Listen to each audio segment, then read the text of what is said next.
Acerca de cómo vivir desde el palacio. Me llamo Kees Jan de Ma, soy el director en conjunto con mi esposa Candy de Ma de la Universidad de Arquitectura Social, y eso es una escuela que empezamos, una universidad que empezamos porque creemos que cada uno de nosotros tenemos de parte de Dios un llamado, tenemos de parte de Dios un diseño que tiene para nosotros. De parte de Dios, cuando Él empezó a formar a ti y a mí en el vientre de tu mamá, Dios ya tenía planes con nosotros y ¿sabes? La vida es acerca de descubrir ese plan. Y primeramente es hablando de la identidad. ¿Quién soy? ¿Quién soy en Cristo Jesús? ¿Verdad? ¿Qué es lo que Dios dice de mí? Y en toda esta historia, estos capítulos que hemos estado dando aquí en Facebook Live, en la Arquitectura Social, en la Universidad de Arquitectura Social, es acerca de la historia del príncipe de Persia. Es un joven que en las calles de Nasaf, que es una ciudad ahí en Persia, el rey lo llevó a su palacio. De un día a otro, de ser un huérfano, se convirtió en un príncipe de Persia. Eso es una película que ustedes pueden ver, quizás en Netflix, otro lugar, pero es bueno verla porque es una historia que se parece mucho, en muchos sentidos, a nuestra historia de redención. Y cuando comparamos esta historia de Dastan, como Dios también nos adoptó como hijos, como Dios nos dio un lugar en su casa, en su palacio, como nosotros como hijos de Dios empezamos a entender cuál es el plan de Dios para mi vida. Y Dastan como niño perdido ahí, sin papá y mamá, solo entre amigos, pero un hombre, muchacho derechito, un hombre que ya estaba desde joven ahí como actuando como debía, defendiendo en este caso también a su amigo. Y los que conocen la historia saben que Dastan llegó a estar en el palacio. Y claro, ¿qué pasa? Cuando ya nosotros también, gracias a Dios, llegamos a estar en el cielo, como dice la Biblia, ¿no? Somos hijos de Dios. Dios nos trasladó del reino de las tinieblas, dice Pablo en Colosenses 1, versículo 9, al reino de su Hijo amado. Quiere decir que nosotros de un día a otro, por la fe en Cristo, nos sentamos al lado de la presencia del mismo Dios, en el trono de Dios, dice la Biblia, Efesios 2:6. Estamos sentados con Cristo en el trono. ¡Wow! Entonces, el deseo de Dios es que aprendemos a vivir desde el palacio, como Dastan. Dastan ya no tenía que intentar llegar al palacio, intentar ser una persona digno para el palacio. Ya el padre que la había adoptado la había hecho digno para estar en el palacio, porque se había convertido en hijo. Tanto tú y yo, el momento que nos convertimos en hijos de Dios, no es por nuestra dignidad, es por la gracia de Dios, que Dios nos ama y que Dios nos acepta como sus hijos, nos perdona, nos justifica, nos hace, dice la Biblia, la justicia de Cristo en nosotros. De verdad, en realidad, toda nuestra vida cambia. Por eso Pablo dice que nacimos de nuevo. Nosotros somos una creación nueva en los ojos de Dios. Recuerda, en una de las clases yo estaba hablando, somos como David dentro del mármol de Michelangelo, que en Italia cuando él estaba picando ese mármol ya sabía, ya había visto a David dentro. Y así es Dios con nosotros. Cuando Él piensa en ti, cuando piensa en mí, yo sé que Dios desea y tiene planes increíbles para nosotros. Ahora, en esta sesión yo quiero ir más allá, porque estamos hablando de cómo vivir desde nuestra nueva identidad en Cristo, ¿verdad? Aprendamos a vivir desde nuestra posición en el palacio. Pero, ¿sabes? No fuimos creados solo para estar en el palacio. Cuando vemos la historia de Dastan, ¿sabes? Vemos que Dastan, claro, le gusta como muchacho. De repente ya no está en la calle, ya no tiene que preocuparse de qué comer, ya está servido por los soldados. Él puede hacer los chistes, él puede hacer de todo lo que quiere, porque en realidad todo el palacio gira alrededor del rey y alrededor de sus hijos. Y en realidad es así también, cuando nosotros nacemos de nuevo. Para Dios todo, nosotros somos para Él lo más importante, es como cuando nace un bebé. Y en las iglesias debe ser igual, ¿verdad? Que mucha atención va a uno. Y ahí empezamos a descubrir todas las bendiciones que Dios tiene para nosotros. Pero el peligro es que nosotros pensamos que así la vida va a ser. Que la vida va a ser que yo como bebé, porque dependo completamente de mis papás, yo no puedo cambiar mis pañales, no me puedo dar de comer a mí mismo. Entonces yo dependo de otros que me aman, que me den. Y empiezas, también si yo quiero algo, empiezo a llorar porque tengo hambre. Como bebé, todos los hicimos así. Cuando tengo un pañal que esté sucio, ¿sabes qué? Empezamos a llorar. Y cuando hay cualquier necesidad o incomodidad, ¿qué hacemos? Empezamos a hacer ruido para que nosotros recibimos la atención que queremos. Pero el peligro es que cuando ya empezamos a concienciarnos de que quiénes somos, que abusamos de esta situación y seguimos diciendo a todos los demás que nos tiene que servir porque el centro del universo soy yo. Pero no es así. Para Dios no fue su plan. Cuando Dios creó al hombre, el plan de Dios fue como lo vemos en Jesús, que nos desarrollamos como niño. El mismo Padre protegió a Jesús, ¿verdad? Contra los enemigos que querían. ¿Recuerdas el desastre que pasó ahí en Betlehem? Que donde aquel gobernador quería matar a todos los bebés, pero ya estaba salvo Jesús. El Padre protegió a Jesús. Y así vemos también en nuestras vidas. Pero ¿con qué propósito? Para que crecemos y al final entendemos cuál es el corazón del rey. ¿Cuál es el corazón del rey? También Dastan tenía que aprender cuál era el corazón de su papá. ¿Qué quiere decir ser un príncipe? Ser un príncipe es simplemente para que me sirven, que yo recibo la bendición, que yo puedo comprar lo que quiero, que yo puedo mandar lo que quiero, o es aprender a ser el futuro rey. Es aprender a vivir desde el palacio para hacer una contribución. Para eso fuimos creados. En realidad, nuestra felicidad no está en todo lo que podemos obtener. Hay un documental, se llama Happy, Feliz. No sé si todavía está en Netflix, pero una noche con mi hijo lo vi.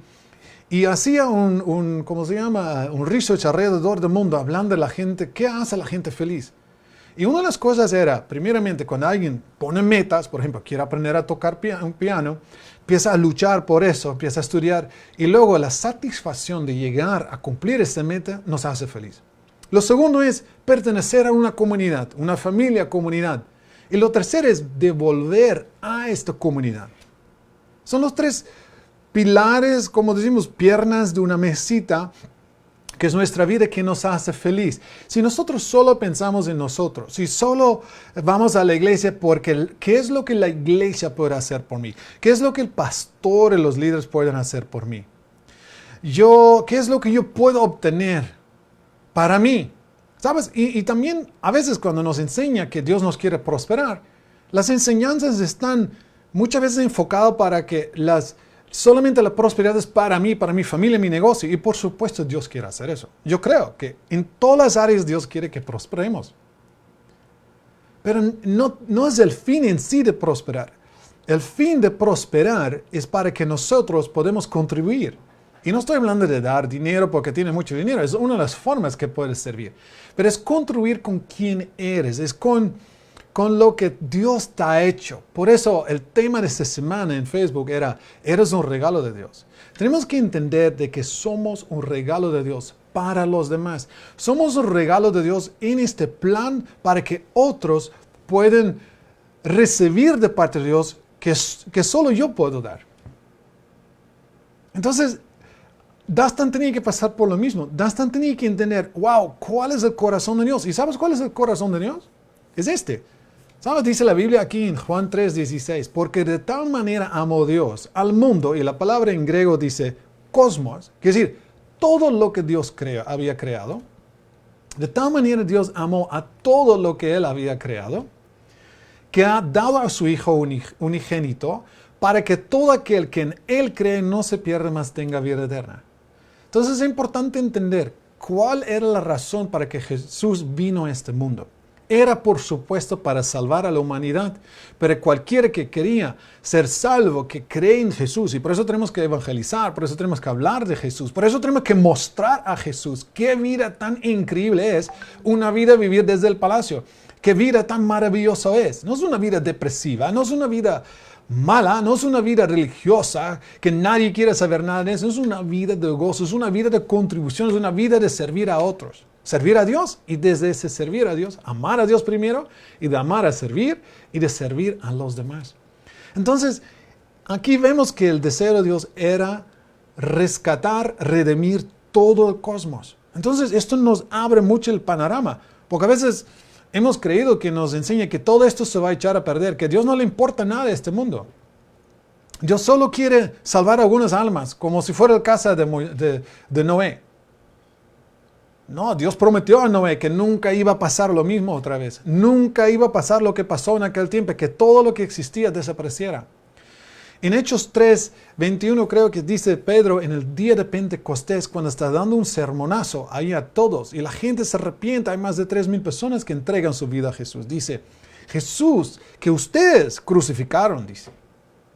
Ahora está sentado a la diestra del Padre y ¿sabes qué? No va a volver hasta la restauración de todas las cosas. Quiere decir que estamos en esta fase donde Jesús, como cabeza de su iglesia, está sentado a la diestra del Padre. Nosotros en Él, porque somos parte de su cuerpo, ¿verdad? La cabeza no está suelto del cuerpo, la cabeza es el que manda al cuerpo. Es donde llegan, de donde vienen todos los órdenes, donde viene toda la organización, las estrategias. Todo lo que yo hago con mi cuerpo viene de mi cabeza. Y Jesús es así. Y Él es la cabeza de su iglesia. Y su iglesia es su novia, pero al mismo tiempo también es su ejército.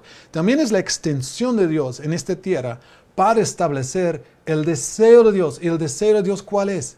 Si vamos al siguiente. Es lo que Jesús revela en la oración. Porque los discípulos dicen, enséñanos a orar. Y Jesús dice, te voy a enseñar a orar. Porque ellos están preguntando, ¿qué hace Jesús cuando se va al monte? Y va por la noche y vuelve por la mañana y de repente de este tiempo cuando está con Dios, con su Padre, empieza a elegir a los discípulos, empieza a hacer cosas importantes de qué hace Él, ¿verdad? Y Jesús dice, mira, si quieren aprender cómo orar, orad así. Y Él dice, primeramente, Padre que está en los cielos, ¿verdad? Reconoce a Dios como su Padre. ¿No somos hijos también nosotros? Y ya enseñó Él a sus discípulos. ¿Sabes? En orar así, primeramente decimos, Padre que estás en los cielos, ese tiene que ver con nuestra identidad. Ese tiene que ver que somos hijos de Dios. Tenemos derecho a todo como están en el palacio. Todo lo que es el reino de Dios también pertenece a nosotros. Pero dice Jesús después, dice, orad así, primeramente glorificad, Dios glorificado sea su nombre. Y luego dice Jesús, dice, pero orad así, dice, venga tu reino, hágase tu voluntad, como en el cielo, así también en la tierra. Wow. Vuelve a tomar algunos momentos para explicar bien la importancia de esta oración. Porque primeramente expresa Jesús el deseo del Padre. El deseo del Padre es que su reino, ¿dónde existe su reino? Reino no quiere decir un lugar específico como nosotros en Europa, por ejemplo, aquí a este lado del océano no tanto, porque eso no se hizo aquí, pero el reino de Holanda, por ejemplo, donde tuvimos reyes, todavía tenemos un rey. Se casó con una muchacha de Argentina, que es la reina de Holanda. Es decir, pero ya su gobierno ya no es como antes, ya tenemos un gobierno democrático, etc. Ellos son los representantes del pueblo, pero el rey tiene un papel medio importante, aunque cada vez menos. Pero antiguamente el rey era el que mandaba, era el que servía a su pueblo si era un buen rey, ¿verdad? Entonces, el reino es no como nosotros pensamos a veces un lugar como el reino de Holanda que tenía sus fronteras. No, reino quiere decir gobierno. Entonces, donde Dios gobierna, allí está su reino. Donde Satanás gobierna, allí está su reino. Entonces, cuanto más de Dios tenemos en nuestra vida, más el reino se manifiesta en nuestras vidas. Y por medio de nosotros, Jesús está diciendo, orad así, porque Dios quiere extender su reino. Dios quiere extender su gobierno. ¿Dónde? No solo en el cielo. Ya existe su voluntad perfecta en el cielo. Es que Él quiere extender su reino aquí en la tierra. ¿Y qué quiere decir la tierra? Y hoy quiero hablar de eso. Pero aquí dice Jesús, entonces, no todo lo que pasa en la tierra es la voluntad de Dios. A veces pensamos eso. El otro día estaba leyendo otro artículo, que a veces la voluntad permisiva de Dios, porque Dios permite cosas, da al diablo permiso. No, yo no creo eso. Dios no está jugando con nosotros, no permite al diablo hacer cosas. Quizás otro día pueda hablar de eso, porque cuando pensamos en la historia de Job parece que es así. Pero no, la cosa es que Dios, que muestra por medio de Jesús cómo es. Si queremos saber cómo es Dios, miramos a Jesús. Jesús dice, si me has visto a mí, has visto al Padre. Entonces, si queremos entender cómo es Dios, tenemos que mirar a su Hijo, que manifiesta cómo es Dios. Entonces, Jesús muestra que Dios ama a este mundo, que Dios desea salvar al mundo. No quiere decir que cuando tú tomas tus decisiones como el hijo pródigo y sales de la presencia de Dios y haces lo que tú quieres, sabes que Dios está en el asunto. No, ya hablamos de eso. Es que eres tú que te apartes de Dios y las consecuencias de tu apartación de Dios son tuyas. Dios no tiene nada que ver. Dios solo quiere sacarte de allí. Él siempre está con los brazos abiertos para recibirte. Si en este momento tú dices, pero yo me he apartado de Dios, yo todavía estoy haciendo esto y lo otro, vuelva a Dios. Arrepiéntete. Dice, mire, Señor, tú sabes que no quiero hacer estas cosas. Yo quiero estar contigo. Y Dios te une otra vez, sabes, de su presencia, porque no es que Él te ha rechazado, Él te ama. ¿Verdad? Pero aquí dice Jesús que no todo lo que pasa en la tierra es la voluntad de Dios. Por eso tenemos que orar así. Él dice, orad así. Hágase tu voluntad, Dios, como en el cielo. ¿Dónde está la voluntad de Dios? Perfecto, en el cielo. Así también en la tierra. Esto es lo que tenemos que descubrir como hijos de Dios, como arquitectos sociales. Como arquitectos sociales, nosotros tenemos que entender cuál es la voluntad de Dios en el cielo. Cuando yo entro ahí en su sala de diseños, cuando yo entro ahí en todas las salas de sus planos para mi vida, para mis hijos, para mi negocio, para todo lo que Dios tiene preparado. Y ahí empieza a descubrir, wow, ese diseño acerca de mi ciudad, ese diseño acerca del gobierno, ese diseño acerca de mi negocio, no es la misma que yo estoy viendo ahora. Entonces, ¿qué hace un arquitecto social? Un arquitecto social entiende por su relación con Dios, donde el Espíritu Santo nos habla, donde Dios nos muestra cuál es su voluntad. Sabemos discernir la voz de Dios de la voz del enemigo y sabemos que las mentiras ya las echamos fuera y empezamos a ver lo grandioso que Dios tiene para nosotros. Lo bueno, lo perfecto, dice Santiago. Todo perfecto don o dádiva, don perfecto que viene del Padre de las Luces. El Padre de las Luces no puede dar cosas oscuras ni malignas. Dios no lo hace. Dios solo puede dar cosas buenas. Entonces, cuando entendemos su buena voluntad para todos, ¿verdad? Porque Dios ama a todos. Y empezamos a ver sus planos, las empezamos a implementar aquí en la tierra como arquitectos sociales. Y Dastan tenía que haber hecho o hizo lo mismo. Dastan también escuchaba al corazón de su padre, empezó a actuar como su padre, empezó a actuar como un señor en el reino, como príncipe. Y esto es nuestra tarea, ¿verdad? Y quiero ir porque, en realidad, yo nací en el Señor con 11 años, pero en los años 80, 70, 80, a principios de los 80, yo fui a una escuela de discipulado. Y el enfoque de la escuela de discipulado era, tenemos que evangelizar al mundo porque Jesús va a volver pronto. Yo pasaba por las puertas de las casas, evangelizábamos en las calles, evangelizábamos nosotros en las universidades, escuelas, montones, hasta que me mandaron por 6 meses a Surinam, ¿sabe? La Guayana holandesa, para empezar una escuela de discipulado que hicimos también. Y yo tenía como 18 años.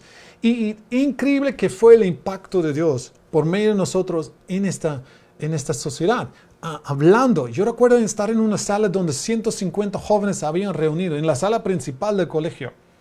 Y cuando hice una invitación, más de la mitad, 3/4 querían aceptar a Jesús. Era algo sobrenatural.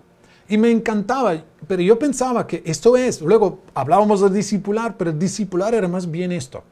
Era que la gente iba a una iglesia, se iban a involucrar en todos los programas de la iglesia, y algunos de ellos fueron elegidos de parte de Dios para ser ministros. Y así tuvimos los que eran ministros y los que trabajaban en el mundo secular. Teníamos ministros de Dios y los que trabajaban en el mundo secular. Y así por años, yo tenía ese paradigma en mi mente, esa forma de pensar. Y como pastores, Candy y yo en la iglesia, tanto en Holanda, en las Islas Canarias, hablábamos mucho de eso, pero Dios empezó a cambiarme. A cambiar mi forma de ver y entender cuál era de verdad su corazón. Porque Jesús no volvía. 20 años después, todavía Jesús no había vuelto. Yo le decía, Señor, ¿pero dónde estás? En las señales, ¿sabes? Como en los últimos tiempos, ¿dónde estás? ¿Por qué no has vuelto todavía? Y en realidad yo no quería que volviera. ¿Sabes? Porque yo todavía tenía tanto que hacer. Yo pensé, mira, yo no quiero que Jesús vuelva porque hay muchos de mi familia que todavía no conocen a Dios. Yo todavía quiero hacer tantas cosas. Y poco a poco Dios me empezó a enseñar de que Dios amó de tal manera a este cosmos, que Jesús redimió el cosmos, reconcilió, dice Pablo, el cosmos con Dios por medio de su sacrificio en la cruz. Y ahora, cuando Jesús se sentaba a la diestra del Padre, Él empezó la fase 2 de su plan. ¿Y qué era? Es establecer el reino de Dios aquí en la tierra por medio de su iglesia. La restauración de todas las cosas. ¿Y cómo lo hace? Fíjate. Y esto es algo que yo empecé a escuchar en los años 90 más bien, acerca de los 7 montes. Los 7 montes era una visión que Dios había dado a Loren Cunningham de JCUM, de Jóvenes con una Misión, que también en los años 80, yo trabajaba a veces con estos grupos también en Ámsterdam, en Holanda, y nuestra escuela de discipulado en realidad tenía las mismas raíces. Todos estábamos para alcanzar al mundo. Pero un día Dios habló al director de JCUM, ¿sabes? A Loren Cunningham, y también a otro que era de Every Home for Christ desde Colorado Springs.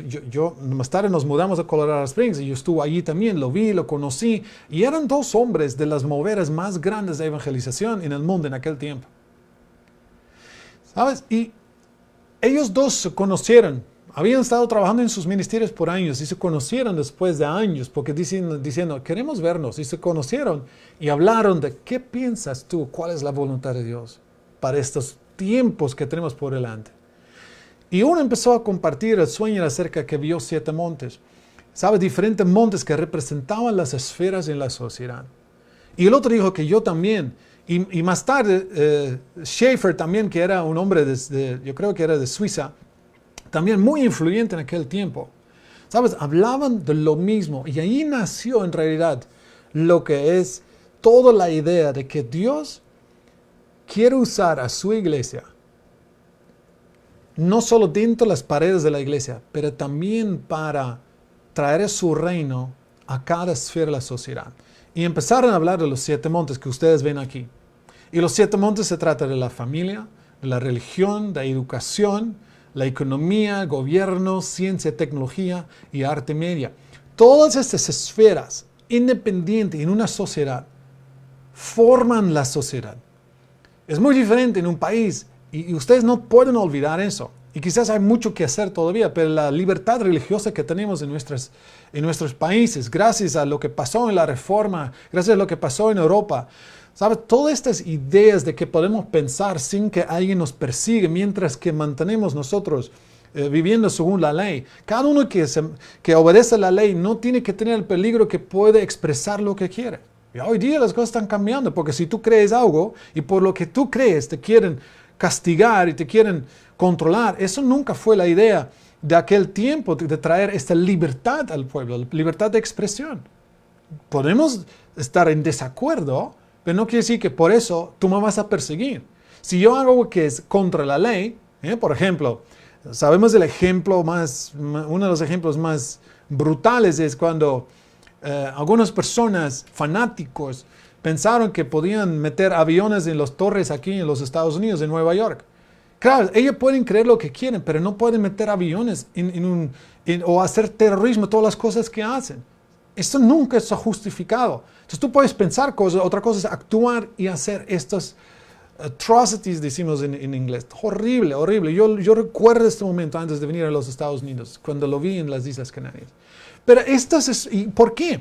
Porque hay diferentes culturas, hay diferentes formas de creer. Y en cada país donde alguien adhiere a diferentes sistemas de creencias, también su forma de vivir y convivir es muy diferente. Por eso es tan importante. Por eso decimos, los 7 montes reflejan, en realidad, lo que son más bien los canales de entendimiento y que forman la cultura en que vivimos. Y en realidad eso es lo que Jesús decía en la Gran Comisión. Él dice, id y discipulad a las naciones. Cuando él está hablando en griego, está id y discipulad a los etnos. Etnos quiere decir grupos definidos por sus creencias. Y si miramos estos 7 montes, que creen ciertas cosas y por eso creen la cultura que tienen. Pero Jesús decía clarito, que Él nos manda a nosotros en la Gran Comisión a discipular los etnos, a discipular las naciones. ¿Y cómo lo hacemos? No solamente con ir con el Evangelio, es ser el Evangelio, es estar en estas esferas. Y quiero hablar un poquito de esto. La primera es la familia. ¿Cómo definimos familia? Hoy día está bajo un ataque increíble, que la familia ya no es definida como la hemos hecho por miles de años, como hombre-mujer. Hoy día, ¿quién define cuál es el matrimonio? Puede ser entre un hombre y mujer, o quizás un hombre y dos mujeres. O aquí en los Estados Unidos va de todos los lados ya, que quieren que se reconozca no solamente el matrimonio homosexual, pero también, bueno, si quieres tener más o menos. Quiere decir, ¿dónde termina eso? ¿Cuál es la definición de una familia? Un hijo, por ejemplo, en Holanda, ustedes saben, ha sido muy progresivo, pero en muchos casos también parejas del mismo sexo adoptaron niños. Y ahora los niños están diciendo, pero yo no tuve la oportunidad de elegir si yo tuve una mamá o papá. Yo solamente tuve dos papás, ¿entiendes? O dos mamás. Y están reclamando al gobierno permitiendo estos tipos de leyes, ¿entiendes? Ahora, es un tema muy grande y yo creo que en una sociedad donde tenemos una democracia, donde las personas a nivel personal pueden hacer ciertas cosas, esto sí, no podemos nosotros, como digo yo no creo que de cierto modo no podemos evitar eso. Podemos dar buen ejemplo y mostrar lo que es. Y tenemos que convivir y amar a cada persona. Eso está claro, tenemos que amar a cada persona, como Dios les ama, ¿verdad? Y no juzgarlas y ni apartarlas o condenarlas. La idea es que, ¿cuál es la definición de la familia? Porque se trata de las generaciones que vienen. Si nuestro hijo no puede estar sin papá ni mamá, necesita a los dos. Uno de los problemas a nivel socioeconómico tiene mucho que ver con porque son familias sin padres. Más de la mitad en algunos sectores de la sociedad, aquí por ejemplo, no tiene papá. Entonces crecen con mamá y esto causa muchos problemas y no es porque... Ese no fue el diseño de Dios. El diseño de Dios, según la Biblia, fue que Dios creó al hombre y la mujer según su imagen para que estuvieran juntos. Dejaron a su papá y mamá, levantaron su propia casa, su familia y enseñaron el corazón de Dios, del corazón del padre y del madre a sus hijos para que ellos pudieran ser aún mejor que ellos. Eso fue el diseño de Dios. Entonces, familia. Luego la religión, por supuesto. Mucho de lo que tú haces tiene que ver con tu imagen de Dios. Mucho. En Holanda había una broma que decía, mira, donde hay dos personas hay una iglesia. Donde hay tres hay una separación y se sale a otra iglesia. Ya no es así, pero en aquel tiempo Holanda estaba lleno de diferentes iglesias. Y mucha gente no estaba en acuerdo. Y a veces se peleaban. Gracias a Dios mucho de eso ha cambiado. Pero en realidad, y no estamos hablando simplemente de ramas de lo que llamamos las iglesias cristianas, porque yo sé que en cada rama de las iglesias cristianas hay personas que de verdad son hijos de Dios. Esa condición yo no determino, esa es la condición de Dios. Y eso es lo bueno, porque donde yo estaba hace 30 años no estoy yo ahora, pero también reconocí que no conocí lo que hoy conozco, pero Dios de todas formas me amaba y me usaba. Increíble. Entonces, fíjate, religión tan importante. ¿Qué es lo que creemos? En países donde el papel de la mujer, de los niños, de muchas cosas que no son iguales como en nuestros países, o culturas donde esto ya ha cambiado mucho. Entonces, también tiene mucho que ver. Hay muchas cosas que tienen que ver con lo que creemos nosotros. Yo creo que es el centro, para mí, el centro de encontrar nuestra identidad y saber cuál es la voluntad de Dios para mi vida, cuál es la voluntad de Dios para todo con que yo me rodeo, quiere decir, o mi influencia, donde yo tengo que ejercer mi influencia, ser una contribución, tiene que ver con la imagen de Dios. Pero luego hablamos de educación. La iglesia se retiró. Yo recuerdo evangelistas diciendo, no metan sus hijos en la universidad, Jesús va a volver. ¿Y sabes qué? No les hemos metido en las educaciones, ni entrenamos profesores, ni directores de universidades. Y hoy día, ¿qué? ¿Cuáles son las líneas principales de instituciones de educación? Muchos ni creen en Dios. Claro, cada uno es libre de creer lo que quiere, pero ¿cómo vas a tratar temas de ciencia sin creer en Dios? Quiere decir que tu cosmovisión cambia completamente por no entender de que existe un Dios. Y al final, esto es la conclusión, el hombre se convierte en Dios. Es el hombre que determina lo que es lo bueno y lo malo, y al final las leyes ya no están basadas en un Dios incambiable que nunca cambia, un Dios que es un ser moral, que somos creados a su imagen, todo cambia. Y esta influencia, ¿por qué pasa? ¿Por qué? Porque la iglesia no ha ocupado su lugar también en la esfera de la educación. Entonces podemos quejarnos de la educación, pero tenemos que volver a la educación. Tenemos que volver a educar con todo lo que Dios nos ha dado. Por eso empezamos la Universidad de Arquitectura Social. Es una forma de ver la vida desde el corazón de Dios, creemos. que cómo descubro yo mi lugar. Y está creado específicamente para personas que están estudiando en universidades liberales, por decir, universidades donde no creen en Dios, pero cómo tú como cristiano puedes así manejarte tu barco en todo este mundo. Para eso también creamos la universidad, porque eso es importante. ¿Cómo te encuentras tú como Daniel en Babilonia? Y no sabes cómo implementar el reino ahí, porque ya no hay templo, ya no hay tabernáculo, perdón, no hay ni sinagoga, no hay nada. Entonces, lo único que te queda es tu relación con Dios. ¿Y cómo eres tú la influencia ahí? Es por tu relación con Dios. El tema de la economía es una esfera, es como un monte muy importante. Y muchas veces, y la gente no lo entiende, es que cuando eliges por cierto gobierno, también eliges por principios económicos también que están casados uno con el otro. Entonces, no simplemente porque te gusta una persona, tenemos que también mirar qué es lo que cree en cara a la economía. Algunas veces las cosas suenan muy bonitas, pero tienen consecuencias terribles. Entonces, también, ¿cómo miramos el plan de Dios cara a la economía? Todas estas cosas son montañas, esferas, que determinan la prosperidad de un país o no. El gobierno, muchas veces hemos dicho, el gobierno es del diablo. Decimos el gobierno es corrupto. No, el gobierno no es corrupto. La gente en el gobierno son corruptos. Entonces, si tenemos personas en el gobierno que no solamente son pastores o que son gente espiritual, que son maduros, no, necesitamos gente que entiende los principios de gobierno. Otra vez, tenemos que enseñarles. La gente tiene que ir a las universidades, tiene que estudiar la historia humana para entender lo que otros hicieron, que podemos aprovechar para que podamos crear sociedades que sí, de verdad, el gobierno es no que gobierne a la gente, es el que sirva a la gente, que la política no es para mí, para acumular más poder o más dinero, es para servir a los demás. En otros países tenemos primer ministros. La palabra ministro viene del mismo palabra ministro en el Evangelio. Es el servidor, es aquel que sirve a la gente. Pero no hay gobiernos corruptos. Sí, están corruptos porque hay gente corrupta. Pero ¿por qué no hay gente de alta integridad en los gobiernos como Daniel, como José? Ese es el reto que tenemos nosotros como iglesia. La ciencia y la tecnología. ¿Cómo que Dios no puede dar la solución? Si miramos la historia, una cosa tras otra, y yo puedo contar muchos de estos ejemplos, pero recibieron hombres y mujeres este entendimiento de cómo mejorar donde estamos hoy día, porque la ciencia y la tecnología está al servicio también de nosotros. Otro monte de influencia. Luego las artes y medios. Aquí en los Estados Unidos, la mayoría de los que están en los medios, y sobre todo las películas del Hollywood, ellos creen solo una cosa. Y para muchos de ellos Dios no existe. Y tienen una voz y aprovechan su voz. Pero no quiere decir que su voz es correcta, lo que creen es correcto. Pero ¿dónde ponemos nosotros? De hecho, si tú no crees como ellos, muchas veces no consigues un rol en las películas. No consigues un rol porque te apartan. Esto es hoy día.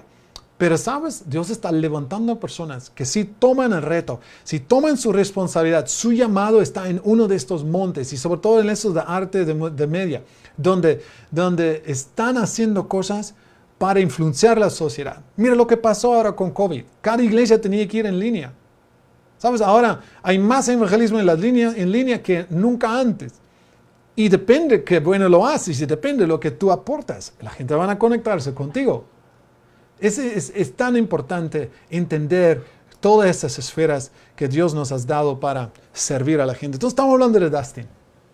Y perdóname si me animé un poco porque en realidad esto ha estado en mi corazón desde hace tanto tiempo, donde yo empecé a entender, ¿sabes? Para Dios todos somos ministros y para Dios tenemos que saber quiénes somos, cuáles son nuestros talentos, cuál es mi llamado, qué soy yo como regalo de Dios para este mundo. Y como decimos nosotros aquí en la universidad, el arquitecto social es como Moisés recibió los planos de Dios para el tabernáculo. Un arquitecto social aprende a recibir los planes de Dios para su vida y los implementa en la esfera de la influencia en la que ha sido llamado. Para Dios hay solamente dos tipos de personas, los que son hijos de Él y los que no lo son. Y las personas que que todos somos ministros.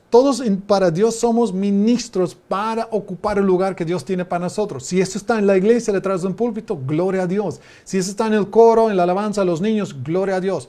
Pero muchos de nosotros, la mayoría de nosotros, trabajamos 95, 98% en la iglesia. Cuando yo era pastor, no trabajaban en el ministerio, como llamábamos. Pero sí tienen un ministerio, como Daniel, como José, como otros que están operando en la sociedad, que tienen la misma unción, que reciben en la iglesia la enseñanza que necesitan para hacer la contribución que Dios quiere que sean en el lugar donde ellos deben estar, en uno de estos 7 montes, o quizás varios montes. Y ahí empezamos a influenciar a este mundo. Y doy gracias a Dios porque no hay mayor gozo para Candy y para mí y todo el equipo de la universidad, de hecho, que tenemos muchos arquitectos sociales que se han graduado después de 2, 3 años. Muchos han sido gente profesionales, ya con carreras muy establecidas, que entraron porque una amiga lo dijo y tal, y entraron y ha cambiado su vida, han entendido cuál es la dimensión de su vida en este mundo, han empezado proyectos políticos, han empezado proyectos para familias, han empezado de todo. Esto es lo que nos hace feliz. Ese es el poder de Dios manifestado en nuestras vidas, donde entendemos que como Dastan, no todo es acerca de mí, pero es cómo puedo yo convertirme en la mayor y mejor contribución para este mundo. ¿Cómo puedo yo ser una extensión de la oración de Jesús? Venga tu reino, que se haga tu voluntad. ¿Cómo? Por medio de mi vida. Es impresionante esto. Entonces, ¿qué hacemos? Bueno, vivamos desde nuestra nueva identidad. Entendemos cuál es nuestro llamado. Entendemos cuál es mi lugar en esta sociedad. El reino de Dios, el cuerpo de Cristo se va a manifestar en este mundo porque mostramos el amor de Dios, la sabiduría de Dios, las ideas de Dios, las soluciones de Dios. No estamos esperando hasta que Jesús vuelva, estamos esperando para que preparemos el camino para que pueda volver. ¿Verdad? Y ese es nuestro papel como iglesia. Y es una iglesia victoriosa, es una iglesia que no hay mal que puede vencer a la iglesia. Nada, absolutamente nada es capaz de ir en contra del poder de Dios. Simplemente la iglesia se tiene que levantar y ocupar su lugar en estas sociedades, donde tú dices, oramos por el país, pero ¿qué hago yo por el país? Necesitamos gente que oran y necesitamos gente que actúan. Los dos, tenemos que orar y tenemos que actuar, ¿verdad? Entonces, aprendemos a vivir desde nuestra posición en el palacio del rey. Y eso es lo que se trata de este miniserie. Yo quiero seguir todos los jueves, si ustedes me permiten, si les gusta. Me tienen que decir si les gusta, porque si no, paro. Yo puedo hacer otras cosas, pero tengo el deseo de compartir más acerca de este corazón de Dios para este mundo. Para ti, primeramente, pero luego como tú, como arquitecto social, ¿cómo puedes ser tú la persona que implementa? Sabes que está haciendo la voluntad de Dios, la bendición de Dios, donde la gente vea en el Evangelio. No solamente lo escuchan porque estás con una Biblia. A veces la gente, yo me harté. Como joven, me estaba dando con la Biblia para aquí, para allá. Un día yo dije, mi madre se había convertido. Dije, mami, deja de hablar de Jesús. Yo estaba harto. Y se asustó. Dice, este niño, algunos amigos decían, Kesha nunca se va a salvar. Mira, no quiere saber nada de Dios. Esa era mentira. Por dentro yo sí estaba cada día hablando con Dios, pero no quería ese palo cada día que me hacía sentir terrible. ¿Sabes? Porque no creía yo que Dios era así. Yo pensaba que Dios era diferente. Yo sabía que Dios me amaba, yo sentía su presencia, pero eso no quería. Mi madre dejó de hablar y dejó un vacío que de repente, yo creo que no fue 6 meses más tarde que me convertí. Yo dije, mira Señor, no hay otro, yo tengo que servirte porque sé que tú me quieres 100%. Y ese fue un momento muy feliz en mi vida. Y mira dónde estamos ahora, contentos de poder servirles con esto que Dios tiene para ustedes, que es, ¿cuál es tu lugar en este mundo? Como Dastan, como Dastana. ¿Vives en el palacio solo para ti? ¿O quieres ser la mayor y mejor contribución en este mundo? Para que te conviertes en un príncipe, para que te conviertes en una princesa, que te conviertes en un rey. Recuerda que empezamos estas sesiones, no sé si fueron estos o otro que hicimos Candy y yo, pero que cuando la Biblia dice que Jesús es el rey de reyes, Jesús no es primeramente el rey de los reyes, es el rey de nosotros, somos los príncipes, somos los reyes de parte de Dios. Él nos ha llamado así. Él es el Rey de los reyes, Él es el Rey de nosotros y por medio de nosotros y las reinas, Dios quiere establecer su reino, que es su gobierno en cada esfera, en cada molécula, no sé si está bien dicho, de la sociedad, de cada cosa que existe. Ese es el plan de Dios. Bueno, me pasé de tiempo y perdón, pero no puedo no terminarlo hoy porque quiero ir a otro tema la próxima semana.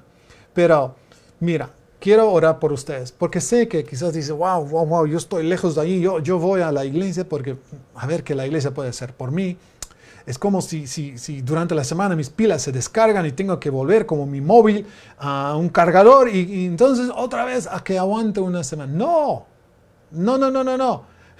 La vida es mucho más que esto. Cada mañana tú te levantas y te cargas con la presencia, con la gloria de Dios y vas al lugar de trabajo. No como viéndolo como algo que es secular, pero viendo como tu lugar de destino, como tú puedes contribuir ahí. Que en cada cosa que haces te empeñas en hacer las cosas bien, te desarrollas para hacerlo mejor, nunca llegas tarde, porque llegar tarde es robar tiempo, que si el jefe te paga por ese tiempo estás robando. No puedes robar, no somos ladrones, somos los primeros. ¿Sabes? Somos los que ayudamos a los demás para que puedan también saber y entender quiénes son. No te pagan para evangelizar, te pagan para hacer una contribución. Y puedes evangelizar mejor con tus acciones, con cómo eres, como tu amor hacia la gente, con tu empeño en el trabajo, con la calidad que produces, para que seas lo mejor, que seamos gente excelente en todo lo que hacemos. Wow. Pues, suficiente para hoy. Padre, te doy las gracias por cada persona que está escuchando en este momento, por cada persona que va a escuchar este mensaje. Señor, tu sacrificio, Jesús, en la cruz, el plan de redención del Padre para redimir el cosmos, no solamente almas, pero todo lo perdido. Tú dices, Señor, en un momento, dices, yo he venido para buscar lo perdido, no solamente los perdidos, lo perdido. Y lo que habíamos perdido ha sido este cosmos cuando Adán y Eva se sometieron, Señor, al Satanás. Pero hoy día entendemos que tu poder esté con nosotros, esté en nosotros para ponernos en un lugar en tu cuerpo primero, pero también, Señor, en este mundo, para hacer la mayor y mejor contribución. Y si nos comparamos con Dastan, queremos ser un príncipe que hace la voluntad del Padre, que escucha el corazón del Padre, que sueña con este corazón del Padre para establecer tu reino. Sabemos cuál es tu corazón. Tu corazón, Señor, es: venga tu reino, venga mi reino, venga tu reino, que se haga tu voluntad aquí en la tierra, en mi vida, pero en todas las esferas de la sociedad. Así les quiero bendecir, les amo, les invito para unirse a todo lo que somos arquitectos sociales, donde tu mente van a renovarse. Una mente renovada es una vida cambiada. No solamente tu vida, de tus hijos, de tus nietos, de bisnietos. Esto va por generaciones. Una mente cambiada cambia generaciones. Y eso es mi deseo y lo deseo para ti. Que Dios le bendiga y esperamos verte el próximo jueves. Que Dios le bendiga.